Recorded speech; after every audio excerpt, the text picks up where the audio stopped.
spent the last several weeks talking about belly fat, but some people really struggle with what the scales say or the image that they see in the mirror. So today I invited Lisa Michelle, who is an exercise physiologist and a health and fitness coach, as well as a Bible teacher and founder of FITT by Design, to come on the podcast and talk about her history with an eating disorder and how to reframe your mindset when it comes to body image from a biblical perspective. Stay tuned for this very encouraging conversation. I'm Dr. Vickie Petz Casper. I practiced obstetrics and gynecology for 20 years until I landed on the other side of the sheets as a very sick patient.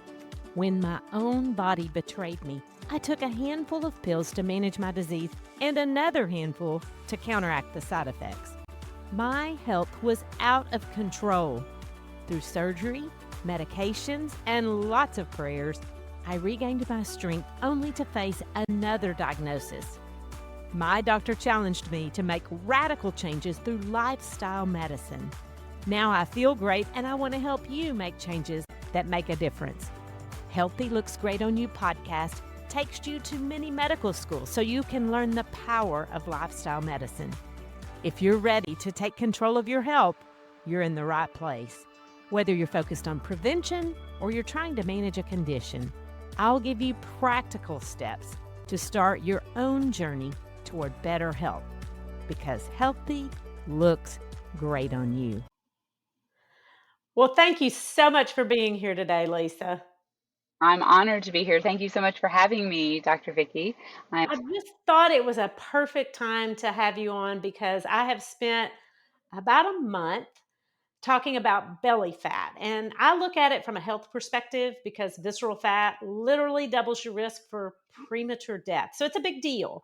But I think sometimes for people who are prone to, it can get into some unhealthy issues about worrying about your waistline for the wrong reasons. So mm, I'd just like for you to talk a little bit about your relationship with body image and some advice that you might have for our listeners.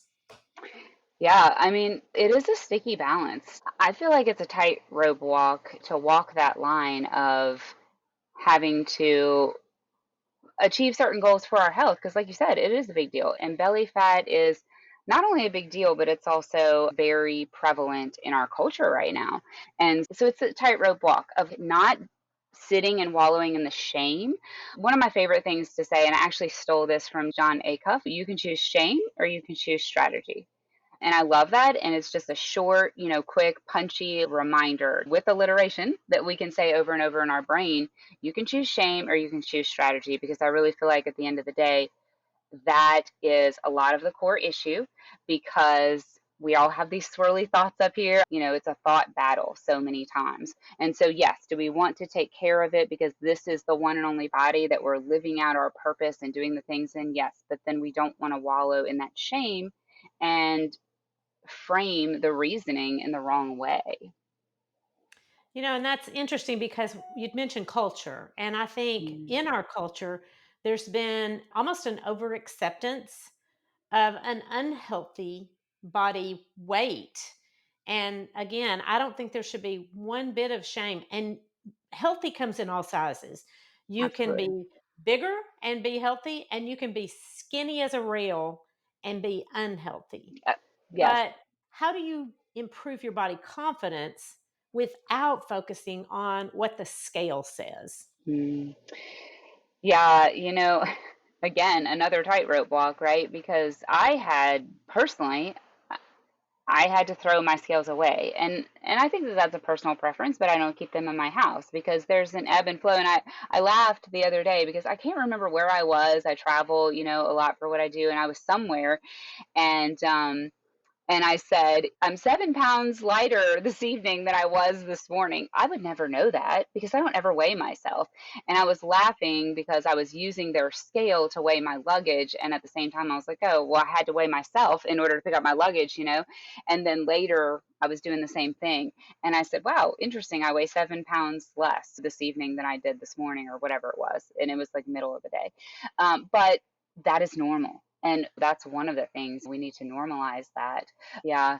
Um, I think the first step, I have kind of an R alliteration for this, and I think the first step is recognizing the root. So I'm always going to go back to the fact that we need to expose the distorted thinking at the root that causes it and the identity issue. But if you're familiar with the Atomic Habits guy, James Clear, his work, and he talks about this concept of you do what you do because of what you think of you.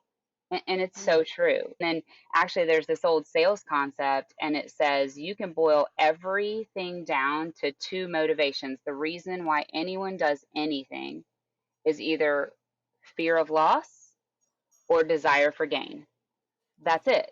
And so, if you think about those two things, that and that's a big statement, but if you sit with it, you'll realize like almost everything you can take down to those two things.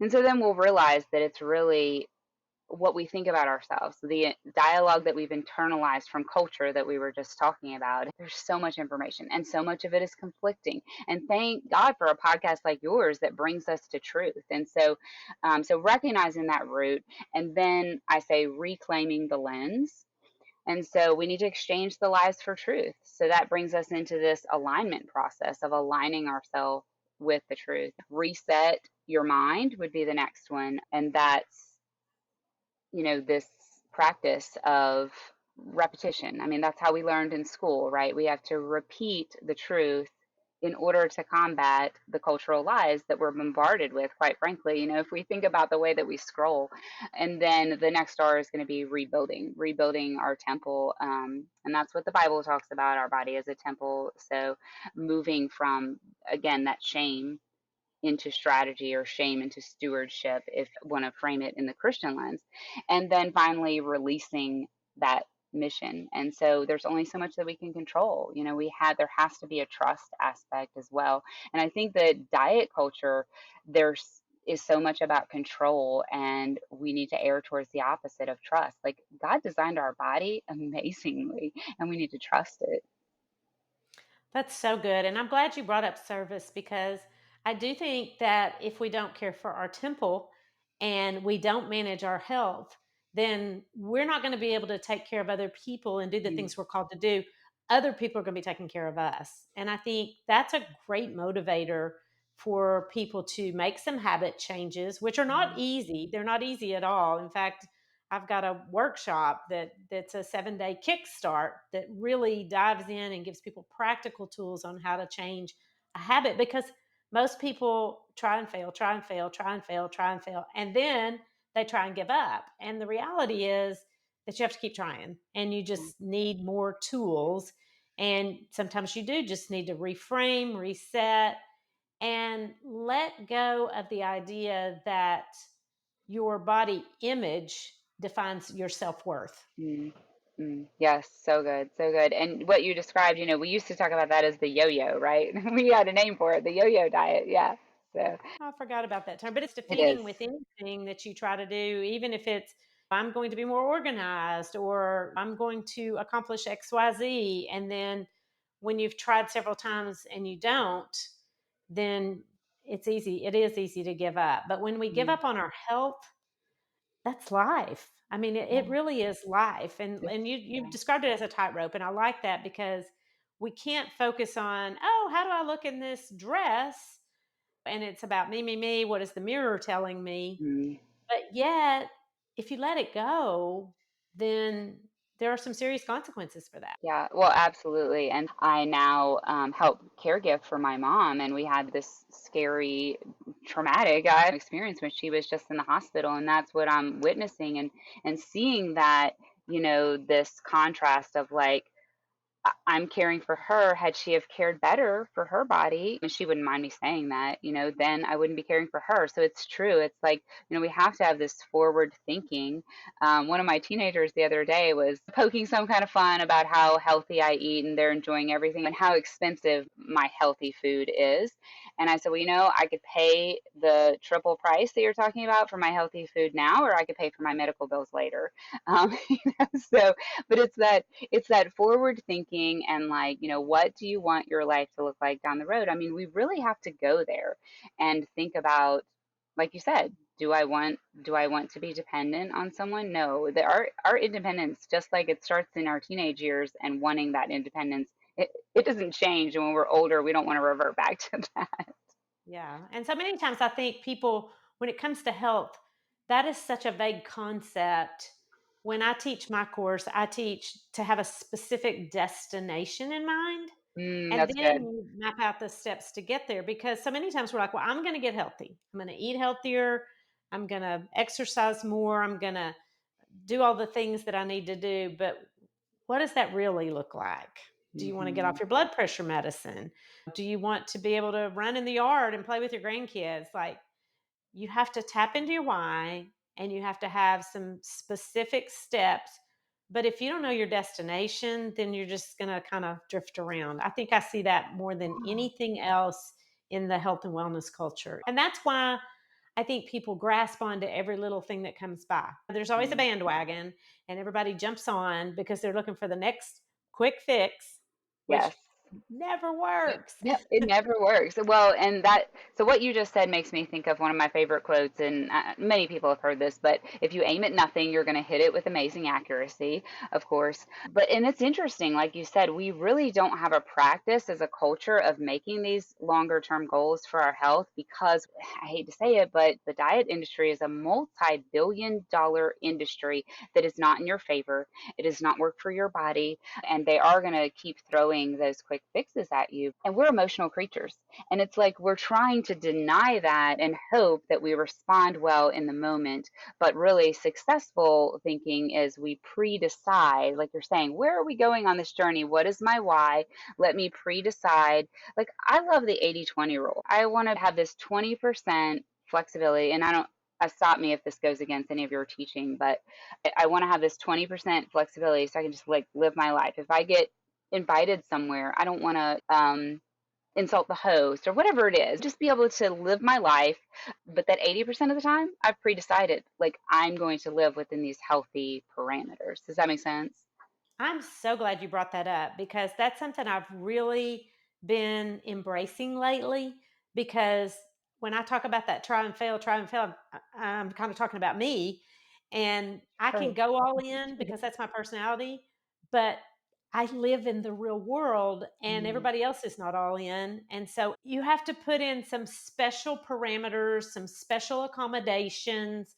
You have to be the one that says, oh, I'm this or that, and just for example, I'm going on a trip this week and they asked us if we had any dietary restrictions.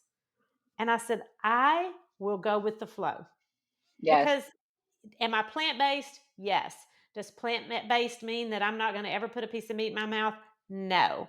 I don't eat processed foods, but if someone serves me oatmeal and it's got some sugar in it, I'm not going to be the one that goes, oh, I can't, because I don't. Now, if I had a health issue that I had to, that would be one thing. Yeah. Well, But exactly. Right. otherwise, I live in the real world, and I think 80-20 is a great goal. I had a guest on my show that deals with people who have autoimmune diseases, and they gotta go 100% to see the cure. They Sure. do, Right. Yes. but There's that's always not exceptions. what we're talking about. If we're just talking about belly fat, the problem is if you go a lot like I do, then you have to Yeah. reimagine what that looks like. Mhm. Well, and that's so true. I know, but I travel a lot for what I do, and so it becomes unrealistic. And that rigidity. And again, I'm the quote queen, and but I heard leaders will be as flexible as a rubber band. Well, in health, a lot of times we're waiting on a rescue or waiting for that quick fix. Like nobody's coming. Nobody is coming. The hard reality is nobody is coming, and this is the body that you have been given for the rest of your life, and we have to lead ourselves to health. So therefore everyone's a leader to some degree, and especially for your health, for yourself and your health. And you have to have some flexibility in there to live in this world, right? Absolutely. Well, tell everybody a little bit about what you do and what you offer and Okay. where they can find you. Yeah, I would love to. I'm Lisa Michelle Jones. I am founder of Fit by Design, which is a total wellness, holistic health brand, and also a podcast where I help women find where they fit, but more specifically to get fit for their purpose, because to me it's a bigger purpose, and not just physically, but mentally, emotionally, and spiritually. I'm an exercise physiologist by trade and a health and strength coach, a Bible teacher, author, but again, my work is completely rooted in that the way that we're designed on purpose for a purpose. And I feel like we're constantly working against a culture that is opposite of that. And if I may quote scripture, Romans 12:2 says, do not conform to the pattern of this world, but be transformed by the renewing of your mind.